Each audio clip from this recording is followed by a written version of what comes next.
এইদিকে ওইদিকে কি তাকাও? আজকে আমার বউ আসতেছে, ঘরটা সুন্দর করে পরিষ্কার করে রাখবা, কথাটা জানি মনে থাকে। ঠিক আছে ভাইয়া, ঠিক আছে। এটা বাসা না জঙ্গল? আমি তো এগুলো পরিষ্কার করতে পারবো না, ছাগলগুলারে দিয়েই করাবো। ভাইয়া, আমি ঘর ঝাড়ু দিলে কিছুই হবে না। আপনি জানেন মেয়েরা কেমন ছেলে পছন্দ করে? যে রান্না বান্না করতে পারে, ঘর গোছায় রাখতে পারে, ঘর পরিপাটি করে রাখতে পারে, এমন ছেলেই তো মেয়েদের পছন্দ।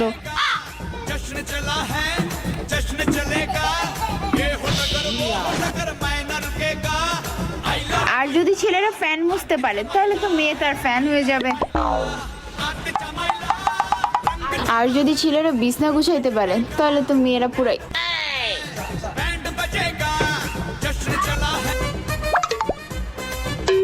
আর যদি ছেলেরা চা বানাইতে পারে তাহলে তো বিয়ে পুরাই কনফার্ম।